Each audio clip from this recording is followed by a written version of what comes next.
Hello. Welcome to Tale of Two Dead Girls. This is a spooky podcast, and I am your host, Kayla, And I'm your host, Kale. and this is our episode 22. Dude, I can't do this without laughing. Oh my gosh. Yeah, okay. What's up, you guys? It's been a freaking minute. I'm not even going to explain why, because I feel like in every episode we always talk about, like, why we haven't, been recording or posting. But you know what? This is what you're just gonna get with Tale of Two Dead Girls, okay? For right now. So we're still here, like we're still doing this. So hi. Hello. Hi, Hello. Kale. Hi. We still exist. Yes. So it's okay, so today is a little different, not really different, but the story that I will be sharing today, I actually didn't write it. I have been really, really, really, really, really preoccupied in my head and physically with my business and, you know, mental health, whatever, all of that stuff that people go through.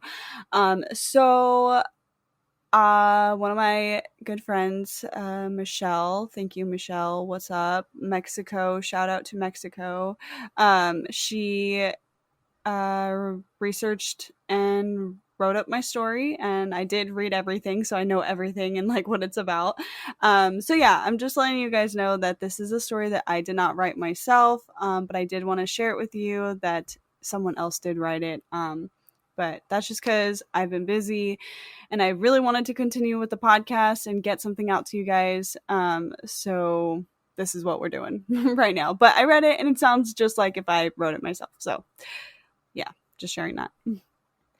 Yeah, we love doing this podcast, but ultimately we do it as a hobby. And so sometimes we're not always on time and we're sorry for that, but real life just kind of takes charge sometimes.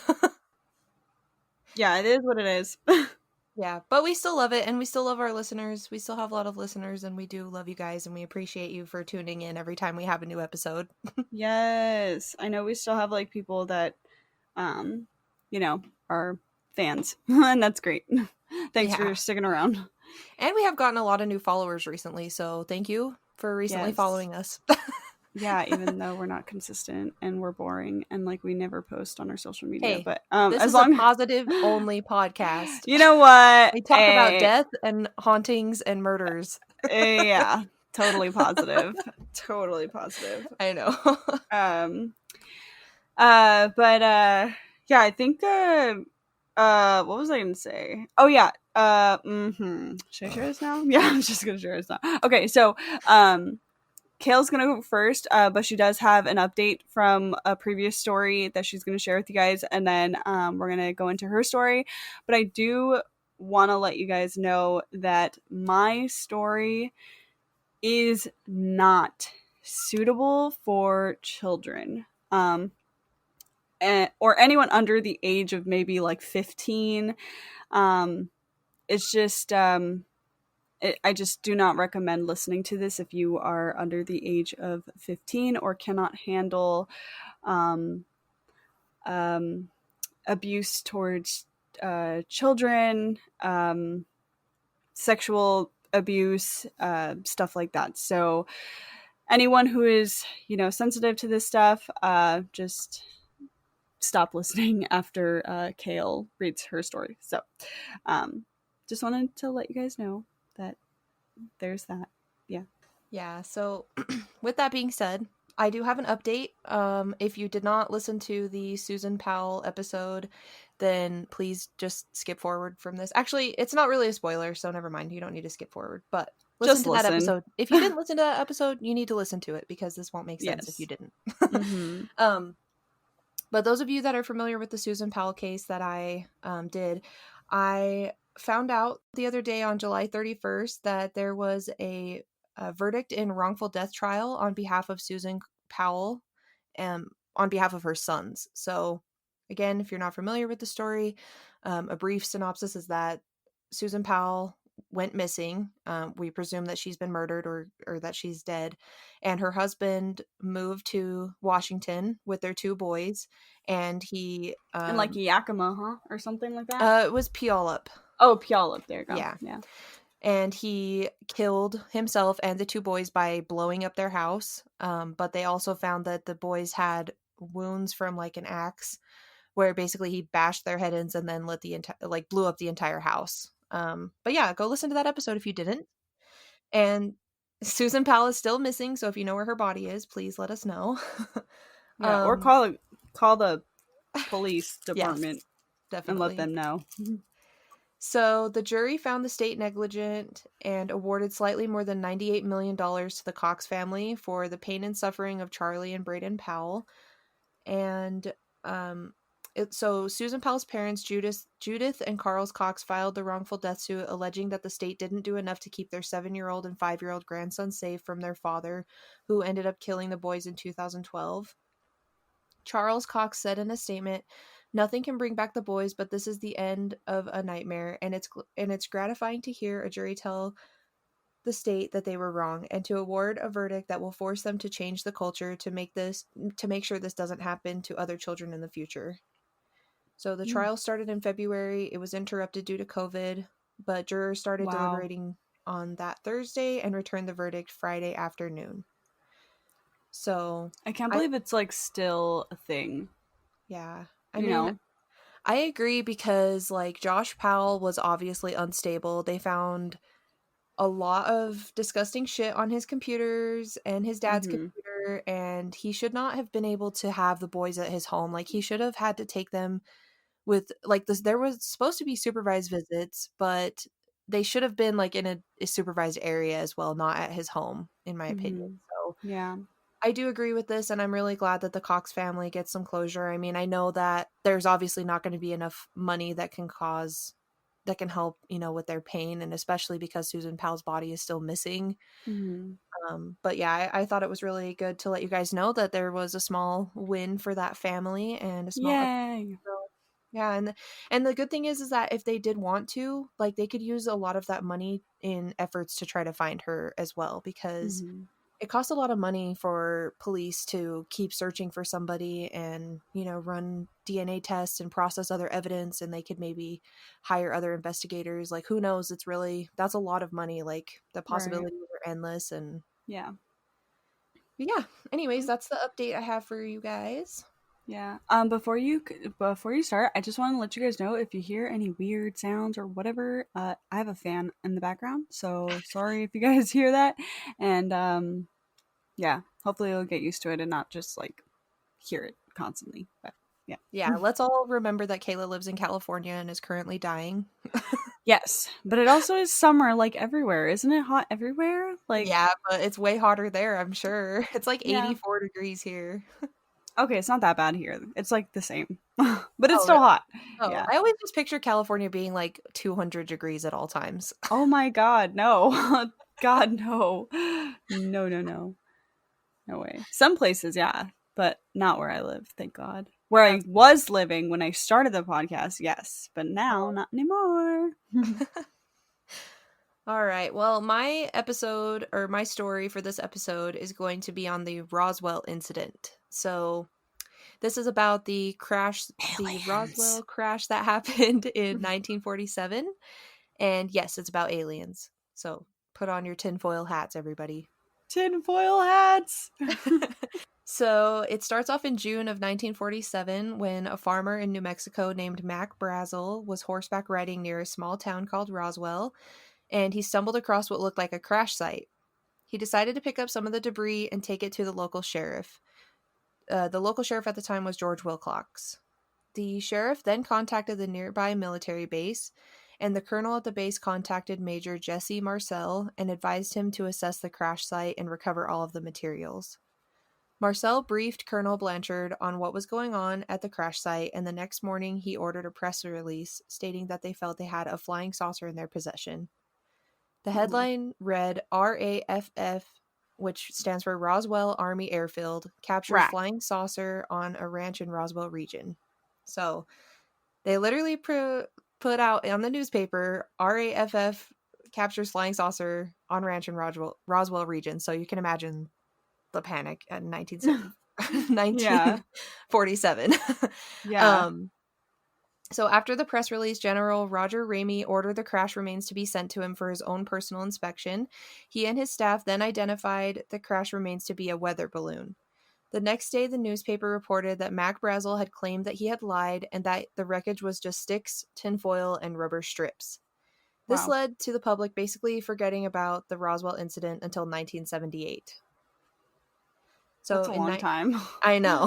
That's I like don't really 30 think years. it was like pretty much forgotten by the public, but like there were still some people that were like, no, this is real, like this happened, you Yeah. know. Yeah. So in 1978, a UFO researcher named Stanton Friedman interviewed the then retired Major Jesse Marcel, the person who was assigned to assess the wreckage at the time, who stated that he still firmly believed that the wreckage was not a weather balloon. In the interview, Marcel was talking about the metal at the crash site, and he was quoted saying, "It felt like you had nothing in your hands. It wasn't any thicker than the foil out of a pack of cigarettes. But the thing about it that got me is that you couldn't even bend it. You couldn't even dent it. Even a sledgehammer would bounce right off of it. I Oh my knew that god. I'd never seen anything like that before. It was not anything from this earth, that I'm quite sure of. Being an intelligence officer, I was familiar with just about all materials used in aircraft and air travel, and this was nothing like that. It could not have been." Yikes. Yeah, and I also heard another interview, but I can't remember who the guy was, but he said that you could ball it up like tinfoil, but then the second that you let go, it would just like pop back into shape like immediately. Ping. Oh my god, yeah, I think I've heard that too. Yeah. Ew, that's weird, They but called like it that's like memory weird. metal. They called it like memory metal, which kind of reminds me of like memory foam. Like you press your hand into it, but it just pops back up. Not like Yeah. immediately, but Yeah, that's weird. Ew. I know. It's Ew. creepy. I can't even imagine seeing something like I that. would fucking love to see a goddamn UFO like crashed. Well, I honestly never mind. I don't know because I wouldn't want to be abducted. You would only Um, like it if you stumbled across and you saw the killer clowns from outer space. yes. Actually, You're you like, know what? oh my god, I don't know because they are kind of scary. I mean, they they're got those fucking so scary. but they got those little guns that'll like turn you into fucking cocoons and shit. Like, I don't want to get turned into a cocoon. Yeah, but also it's like cotton candy cocoons, so you could just like eat it off of you. Yeah, Just that's kidding. true. Have you seen Mars Attacks? Yes, I love that movie. Those are terrifying. I really Ack, ack, hope for ack. ack ack. No, the thing that I loved about that movie was that like when it first started, like you see all these famous actors and they just get Oh fucking yeah. killed immediately. Yeah, it's insane. Oh my Like god. usually the famous actors don't get killed immediately, but no, they were just like, we're fucking killing everybody. Yeah, I actually had like a nightmare about Mars Attacks a few years ago, and like I remember it actually being terrifying. Like I was scared because those little things are scary. They got like They giant are. ass brains, and they got like a helmet thing. I don't know. They're weird. No, yeah, they are pretty freaky. If you haven't seen it, please go watch it. It is such a fantastic Yeah. film. It's an alien classic. If you have not seen it, you need to watch it. And same with Killer Clowns from Outer Space. Yeah. It's Oh, one that's of on those like Netflix now. it's like one of those like poorly like it gets a bad rap, Low I feel like, budget. but it's so good. Low I love it. budget film. Yeah. But it's really good. Yeah, definitely gotta watch those. All right. Anyway, so after this interview, Friedman began to interview more than 600 witnesses, including civilians and high-level military persons. And he began to devise a theory that the military had covered up an actual alien crash site. Mac Brazel, the farmer that found the crash, was one of the people to admit on a radio station that he did see alien bodies at the crash site and that he was forced and threatened to recant his statements. The interview did not air because of threatening calls from the FCC and U.S. Senator Dennis Chavez. Chavez. Locals that witnessed the site and the flying saucer also claimed that the military threatened them to keep quiet and ransacked locals' homes searching for any crash remains. There was a foster daughter of one of the military colonels who said that her father had even told her that they were authorized to use lethal force if necessary, while ransacking homes if like people refused to let them in. Wow. So, several military personnel also admitted to seeing the alien bodies and also heard about the alien bodies. The aliens were described as 3 or 4 feet tall with large head and large eyes. Other military described seeing the spacecraft. Sergeant William Ennis was quoted saying, It was a spaceship after all these years. I still don't know how it flew. There was no engine. Before I go, I'd like to know. That rhymes. Yeah. They also said that the metal was weightless, smooth, thin, and could not be cut, scratched, burned, but could be temporarily manipulated. So, like how I said that you could like ball it up in your hand, but then it would just go back to its normal shape. Yeah. Another wrench that was thrown into the conspiracy was that a sealed statement written by Lieutenant Walter Hott, which was RAAF's public informant officer, it was a confidential document that was only to be opened after his death. The document claimed that the crash site photo of George Ramey in his office with the supposed crash site materials was a hoax, and that the actual crash materials were substituted with a weather balloon and then photographed with Marcel. Ben Games, who was a personal pilot for Major General Craigie, testified that he flew General Craigie to Roswell to view the wreckage, and then afterward flew him directly to Washington D.C. to meet with President Truman. So, with the document, so George Ramey was he was the general that ordered that the crash remains be sent to him for his own personal inspection after the press release that there was a flying saucer in their possession. And so this guy was saying that that was all faked and that it was actually they replaced the actual materials with a weather balloon and then posted that photo to make people believe, oh yeah, it was just a weather balloon. So that's I don't feel like I don't know, maybe if you were like a jokester your whole life, maybe you would Yeah. make some weird crazy death statement, but like I don't really see why people would do that unless they felt like their life was in danger or their family's lives were in danger. Yeah, I don't understand it. And like it sucks that no one really ever knows what's going on. Or didn't like wasn't there like official documents posted about UFOs recently? I can't remember. But like I just feel like Yeah. yeah, I haven't looked into it, but I need There to. But was it was like a few months ago, like they basically said that UFOs are real and they released like one video where they don't know what the craft was. They didn't outright say that it was aliens, but they just said that they didn't know what the craft in the video was. And it was right. a video that was super fucking old that had already been around the internet like a million Oh. times. Oh, well, boo. I don't know, but it just sucks. Like no one really fucking knows because it's like people I mean, I believe it, I believe it, but Yeah, it's just like this incident, it's like I wish we could just have a solid fucking yes or no answer that it was real or I not. know. So, in 1994, the military did admit to a cover up, but the cover up was that the crash site was not an ordinary weather balloon, that it was actually a test weather balloon that had sensory and listening devices attached.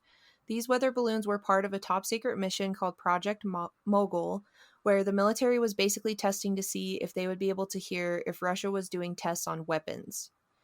The military also stated that the alien like bodies that were reported were actually just test dummies. When the military base was requested to provide the files from the incident, it was found that the records for the time between January 1947 and October 1947 were destroyed with no record of who destroyed them or what the reasoning was.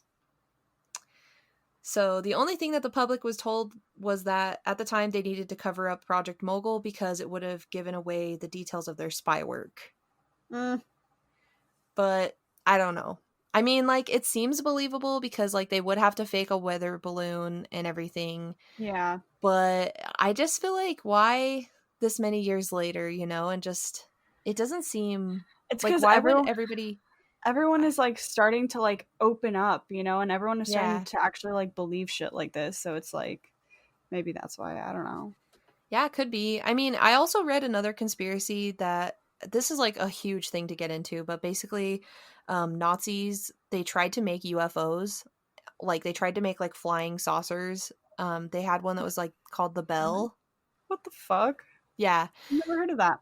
Yeah, so they tried to make like flying saucers and flying crafts, just part of their weird experiments, I guess. But there was also a conspiracy theory that this was actually okay, so at one point the US worked with certain Nazi generals to try and stop like Nazi Germany in the war.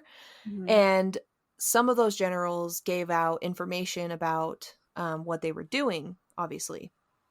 And so some people believe that this was actually a test UFO because, okay, so you know how like the Nazis experimented on people? No. Oh, okay. So there was like Nazi doctors that would like experiment on people, like fucking lobotomize them and like Ew. cut certain like they would like cut body parts off of people and like sew them to other people. Like they did a What? bunch of crazy, disgusting What? shit. Yeah. Oh my god. I can't believe you don't know about this. It's weird. Maybe When I'll have was to do that? it was like during the like concentration camps era. Oh. Like they would Oh. take people and they would like Uh, experiment on them. I don't know. I might know. I can't remember. Yeah. So, well, anyways, there was a theory that this was actually one of the test aircrafts that they made and that they put like little people in Mhm. because they experimented on little people and like just people that were different or that had disabilities, Mhm. and that the bodies were not alien bodies, but that they were actually those little people that they had put into the craft. What the And so, shit? and that the US covered it up because they were working with some of the generals. I So, mean, that kind of makes sense. yeah. I thought that was interesting. Like I found like a few things about it, but then I couldn't find like a valid source. I'm like, I'm going to throw this in there because it's kind of crazy. I mean, the timing is like around the same timing, Yeah. so Yeah, I mean, yeah, totally. yeah. But that's all for my story. But basically, since this incident, the town of Roswell has taken advantage of the fame from the UFO story, and they have a UFO museum and other UFO tourist attractions, as a lot of people know. And I Yeah. think the Area 51 is not too far away from there, so Mhm. they're pretty much known Yeah. for it. Yeah, it's pretty cool. I wanna go over there into that, like, whole little, like, alien thing. They have one of, Yeah, what is it called? It's that alien jerky place, yeah.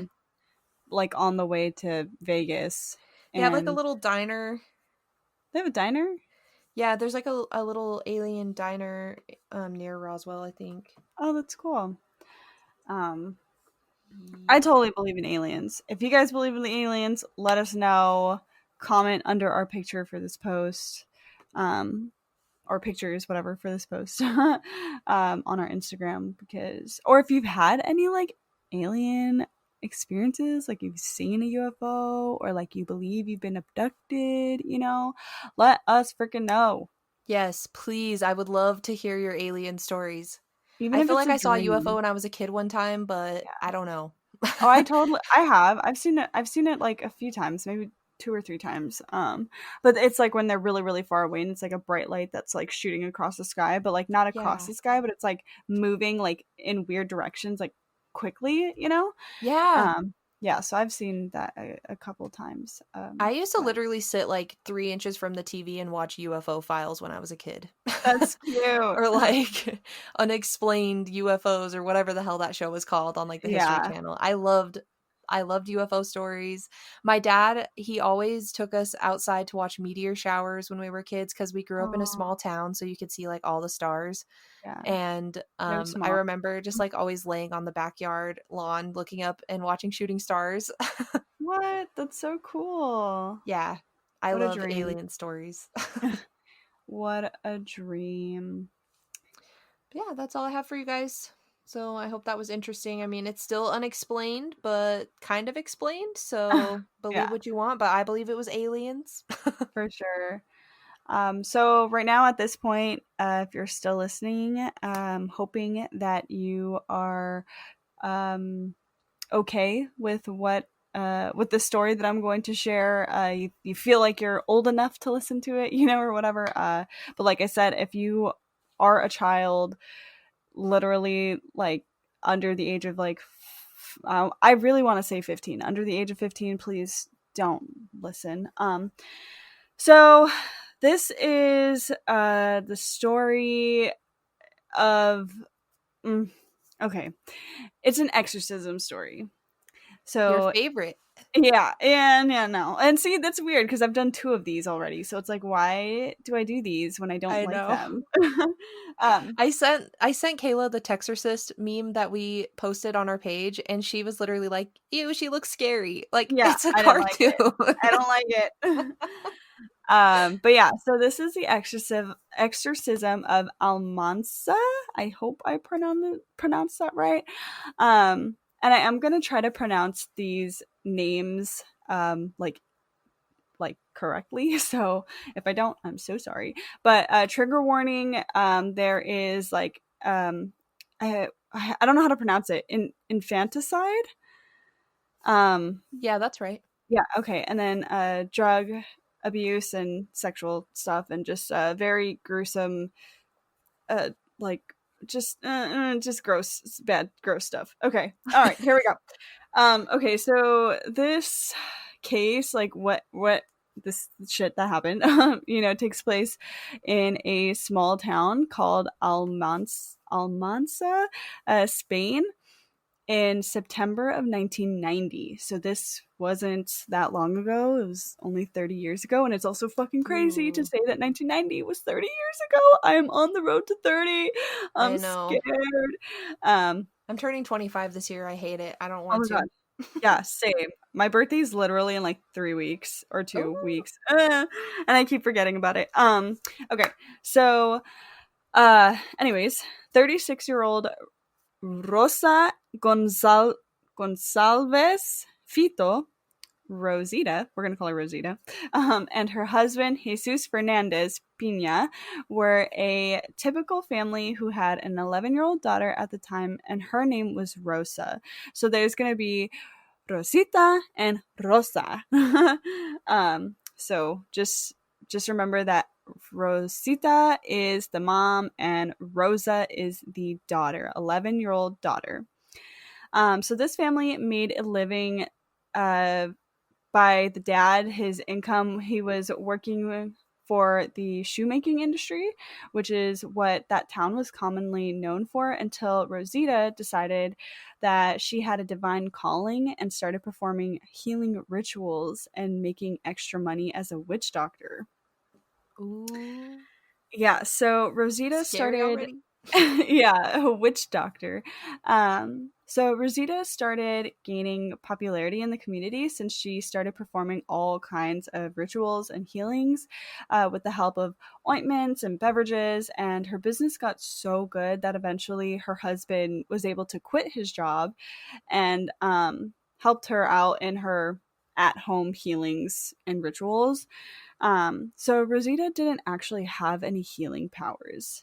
So, like, Oh, fingertip, no, nothing like that. She didn't have no healing powers, but she was very good at convincing people that she was, and she also had vast knowledge of plants and their properties that were good for pains, and just a bunch of other things to help you feel better. So that helped make herself and then those who visited her believe that she could actually heal their bodies, and she was certain that she had been given the gift of healing others, so her business went on. okay, um that makes sense. So she yeah, didn't have like actual witch doctor powers, but she just had like knowledge of the yeah, materials and yeah. yeah, like all natural So remedies. yeah, I mean, that's kind of like me. Yeah, I was gonna say this is like your dream, except for Yeah, minus all the haunting and scary stuff that's gonna happen. yeah. Oh god, yeah. This will definitely end up not being like me for sure.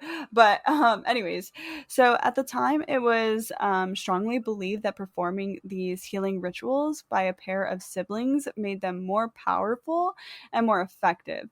So Rosita decided to have her younger sister Anna come along and be present in most of her healings, even though she actually didn't play a part in them. She was just kind of there.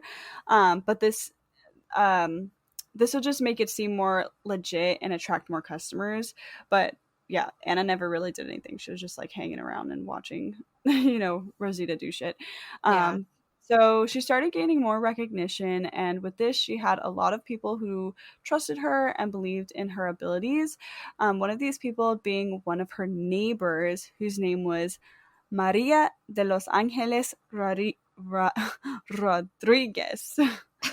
Who I'm like over here like moving my hand like in a circular motion. Yeah, Maria you de have los to. Angeles Rodriguez, who would constantly visit Rosita. So there's gonna be two Marias, and I'm gonna explain that in a second. But so it's said that Maria de los Angeles and Rosita started a secret sexual relationship, and Rosita had the intention of convincing Maria into having her and her sister Maria Mercedes join her in healing sessions, making it a consultation of two pairs of siblings, so Rosita and Anna, along with Maria de los Angeles and Maria Mercedes. So this is gonna get.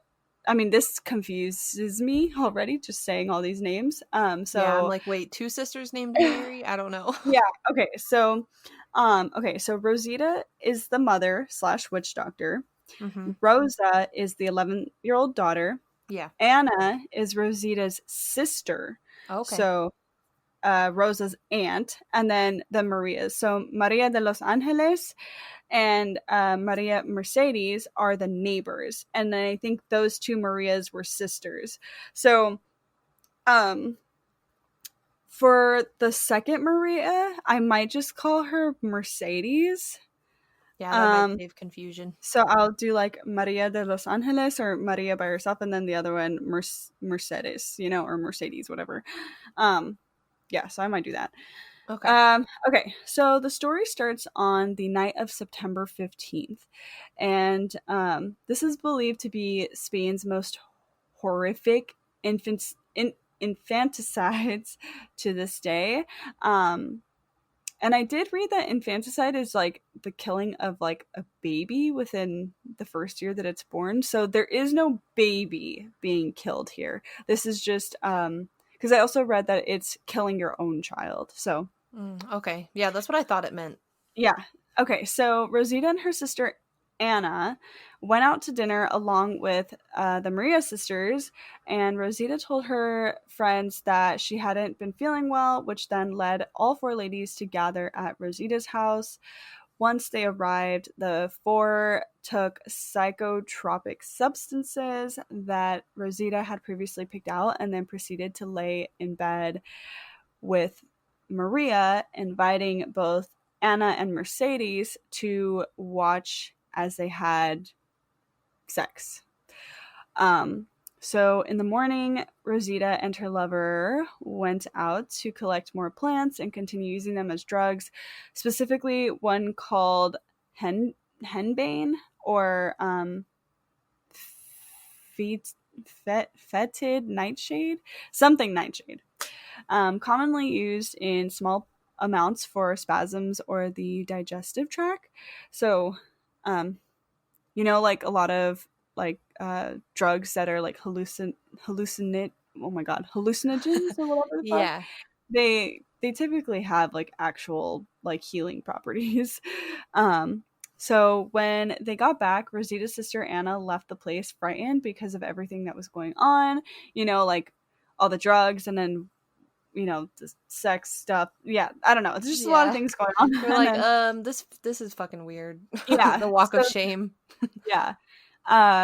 So after this, it is said that they proceeded to have multiple orgies and rituals. It didn't get too specific on like what type of rituals, but Rosa had managed to convince Maria that she had the spirit of her husband Martin inside of her, and that it was an evil spirit, and that was it was hurting her a lot. So they spent the afternoon trying to exorcise Maria's body. Then she told her that her children had the same evil spirit or whatever. So they tried to exorcise them as well. And they would put their fingers down their throats, making them bleed, saying that this was the way to, quote, rid them from the evil.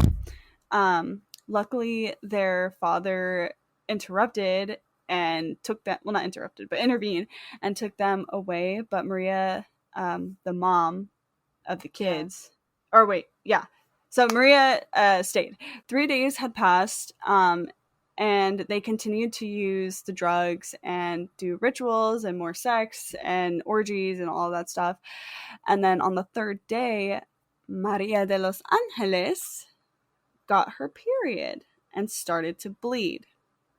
So Rosita interpreted this as a demonic manifestation, saying that Maria was possessed and started punching and kicking her. What the fuck? It's like, okay, a normal human thing that happens to women, but nope, not this time. It's not It's normal. a demon. Yeah, What the this was fuck? kind of like reminded me of Carrie. Yeah. Because yeah, getting her period. But yeah, so Maria then blamed this on Rosita's 11-year-old daughter Rosa, saying that she was carrying the devil's child. This was the only way for her to stop the beating that she was receiving, and sources say that Rosita, in her during her superstitious frenzy, that she had already suspected Rosa to have some sort of evil inside of her, since she recently gotten her first period and everything was going smoothly until she was off for a few days, which is normal in, children when you first get your freaking period. Like, it's not always going to be like regular, it's going to be like kind of weird. Yeah. Um, so this caught Rosita's attention, and yeah, they thought it was like a demonic presence. So, the early morning of the 18th, Rosa's father, Jesus, entered the room and found his wife naked, along with the Maria sisters, and all three of them were covered in feces. Ew, what the Um, fuck? yeah, so is feces pee No, that's too? poo. Okay, well, it was more than just feces then. It was pee, poop, and bile. Wait, Ugh. bile is like puke, isn't it? Yeah, I think so. Or something. Yeah, it's just all the nasty inside stuff. I was And wondering, like, okay, so you said that her husband, like, was able to quit his job. So where the fuck is he when they're having all these orgies? Like, you what know the fuck? what? He that's a it didn't say anything anywhere about that. Oh my He's god. like just grocery shopping. Like, what is Yeah, he doing? hanging out with the boys, I don't know, Yeah. his friends. Okay, so when Sorry. they Anyway. so when they saw him, they made him clean up the entire mess that they made with all that shit, piss, and puke or whatever. And they ordered him to wake up his daughter, bringing her into the room where her mother and the other two women were, and then they forced him to leave. So in their high, they believe that what Maria said was true. So once Rosa was inside the room, they closed the door and tossed the child on the bed and started breaking holy objects they found, such as crosses and holy imagery. They stuck needles on a doll and peed on the floor, all while chanting things. Dude, what the fuck? Um, What were they taking? Jesus. like I that whatever nightshade thing, I don't know what that is. Yeah, it just Um, made them nuts. I mean, it def- kind of makes sense that like her husband might have been terrified of her because he might have thought that she was actually like a witch and stuff. oh my god, that makes sense. Yeah, Yeah, so he just like did whatever she said because he was scared of her. yeah. This kind of gets a little more intense. So first they attacked Mercedes, kicking her in the hoo ha vagina, and putting their fingers inside her until they made her bleed, to which the witch doctor Rosita thought was the evil inside her being defeated. And then they turned to her daughter, Rosa, insisting that she had been impregnated by Satan and had to be cleansed, so they started hitting her. Rosa's father could hear Rosa's cries, so he barged into the room, but once again was violently forced out of it. So instead of trying to help his daughter himself, he went and ran for help. Meanwhile, the three women took Rosa into her own bedroom and jammed the door behind them as Rosita ordered both Marias to hold Rosa down. Oh my god, I can't even like read this. It's like so disgusting. You Uh think it's like too much? I'm just gonna say it. So they held her down, opened her legs, and they put their fingers in her, and eventually, okay, so it was Rosita that put her fingers in Rosa and then her whole hand. And she was saying that there was demons inside her nesting. So through all of this, it said that Rosa's only words were, "Mom, please finish soon. Mom, please finish soon." So she thought that her mom was helping her, like Ugh. not that they weren't like torturing her. And then Rosita then started screaming, "I found them, the demons," referring to her daughter's intestines, and started ripping out Rosa's insides from her vagina. Starting with her ovaries while screaming, "Glory to the Holy Spirit, glory to God, get out, motherfucker." But like I'm assuming this is all in Spanish. The 11-year-old was still alive when her mother was performing all of this, but eventually passed away due to what was later determined as a hypovolemic shock due to the excessive blood loss she had. Once Rosita got tired of ripping her dead child's insides apart in the name of God, quote, she traded places with Maria de los Angeles, who continued the task while saying, "Another one," every time she removed another demon, exclaiming, uh, "They're endless." At around 6 in the morning, Jesus came back with Anna, the witch doctor's sister, um, but they still couldn't enter the room.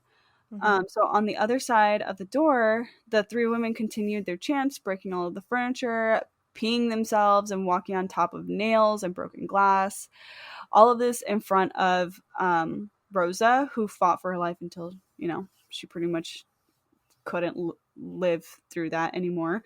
And it wasn't until 9 in the morning that Jesus and Anna were able to enter the room, encountering what just happened. So they see like blood everywhere and all of that shit. And so Jesus ran outside to the neighbor's house to call the police, and Anna stayed in the room. And the three women rushed to Anna and said, "It's you, you're the key. We need your eyes to make Rosa come back to life." And then they proceeded to What the attack. fuck? Yeah, okay, so it's weird. It's like, "It's you, you're the key. We need your eyes." So they go to Anna, they attack her, and they try ripping out her eyes. Oh my god. And then once they began to gain consciousness and realize what they had done, Rosita and Maria tried to escape, but were um, stopped by the police. And then they found Rosita in a nearby bar, and Maria in a vehicle that she had stolen in her attempt to run away. Um, Maria Mercedes was detained in the same place the murder was committed. So Almansa, or whatever that place is called. And then about a year and a half later, in February of 1992, the case was made public, in which it was determined that all three women were absolved of all charges from the murder of 11-year-old Rosa Gonzalez. None of them could be imputable for their actions due to their current state at the time of the murder. So, Rosita and Maria de los Angeles were put in a psychiatric center, and Maria Mercedes walked out free since they couldn't prove her direct participation in the murder of Rosa. And What in the fuck? that's it. But the pictures that I have, um, I mean, you see the blood on Rosita's like clothes, so like that this shit is like actually real. Like I couldn't believe that this was real. Like this was actually real. Yeah, this sounds like unbelievable. It's crazy. And the fact that they just like got away with it, like Yeah, I mean, I guess they just said like, oh, they were insane or they were on drugs, so like they aren't gonna be charged. But also, this was in Spain, so who knows? Maybe Spain has like different what is it yeah. called, laws. I know So that like with like our laws, if you are insane at the time of the crime, or if you had like no if you didn't know that what you were doing was wrong at the time, like you can't be like sentenced to prison, but they usually send you to like psychiatric wards or some shit. yeah, for sure. Yeah, I don't know. It's just like kind of fucked up. And a while ago when I was looking at more stories about like satanic stuff, like um there's actually a lot of cases where people like murder people that they know or like their family because they think that there's like demons in them or something. Like I don't know, it's just like really fucking crazy. And that poor child, like I have a picture of this girl and it's just so fucking sad. Like how could that even, like this poor little girl. I don't know. I know, that's so sad. Like, it's just Yeah. sad and Like they horrible. were ripping her from the inside out. Like they were Yeah, that taking out. How would they? Oh my god, her whole ass arm was probably all up in her hoo ha. Then how far does that go? I don't even I don't know. know. I mean, your vagina doesn't lead to intestines, so I don't really know if they would have went through the other way or Maybe they like shoved their hands so hard that they like opened. penetrated the wall or something. I don't Yeah, really and know. so like they, oh my god, I don't know, but they were pulling things out of her. So like I don't know. Maybe they were like scraping it. Oh god. Oh Yeah. god. That's just Oh, horrible. this poor little girl. Ew, like I can't watch it. I can't look at these pictures anymore. It's like I can't look at that. Um, but yeah, guys, that's it. It was pretty horrific for children. So I hope if you are a child that you are not listening, and if you are listening, I told you not to. So sorry if you are scarred or scared or yeah, I don't know what else to say about it. Yeah, that's a pretty gruesome story. So I mean, some people like just have to realize that we are a horror and true crime podcast, so sometimes we are going to be talking about cases that are pretty graphic or Hmm. gruesome in detail, so Yes. just keep that in mind.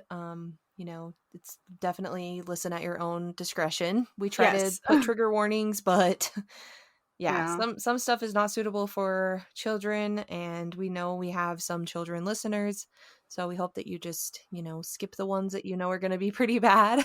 Shout out to Avery. Well, fuck, Avi. Avy, Abby, I Shout out think. Abby, Evie, our 9-year-old listener. We still love uh, you. yeah, I hope you didn't listen to this one. But yeah. Well, that's yep, that's all I got. So, is there anything else you wanted to add before we go? Send us your stories. Don't forget to send us your stories. We say this every time. Yes, and we'll say it every time, all the time, forever until ever. Yeah. So, yeah, tale of two dead girls at gmail.com. Tell us your creepy encounters. We do have a few that we got in that we will be sharing in our next morbid mini. So keep them coming. We like hearing them, even though we don't actually read it until we we read it on the podcast because we like it I to be a like it. It's surprise. like a genuine reaction. Yeah, yeah, for sure. So yeah, stay spooky and keep wearing your mask and don't be racist. And we'll meet you 6 feet under. Yeah, 6 feet under. All right, bye. Oh, bye. I didn't know you were. I'm sorry.